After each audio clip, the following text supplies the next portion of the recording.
Housing our veterans. Tonight, another step forward to create housing space for homeless veterans in northern Kentucky. Did you really feel like you were kind of on your own? I was.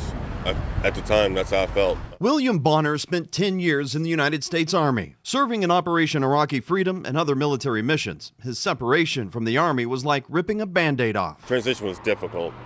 You know, you're leaving from a combat zone where you're getting shot at or IEDs are blowing up, and next thing you know, you're on a plane. 16 hours later, you're literally back home. And the post-traumatic stress tied to his combat and that of his fellow soldiers has been one of the biggest demons. We lost most of our men to suicide when they got back home. So that was a big deal, and I've been through that myself. He says getting the support of Welcome House in Covington and getting the chance to hit reset came at a critical time after he became homeless just a few weeks ago. I stayed with a friend for a bit temporarily, and when my time was up, I lived on the streets. I slept actually out in Sleepy Hollow, the park out there in Devou Park. It was 27 degrees that night. He says his boss at work found out, and eventually, after a stay at an emergency shelter, Welcome House was on the phone with him. As a veteran myself, I love helping our fellow brothers in arms.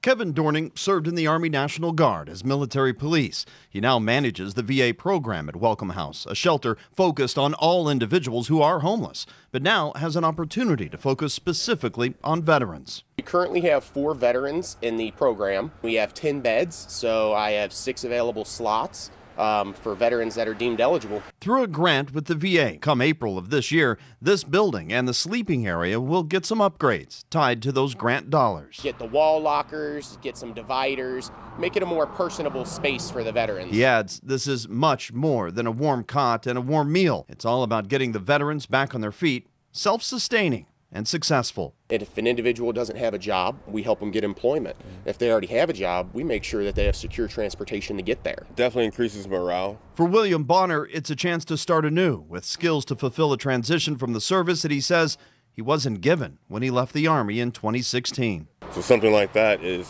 physical proof like, hey, we haven't forgotten about you. We care. And that's grateful.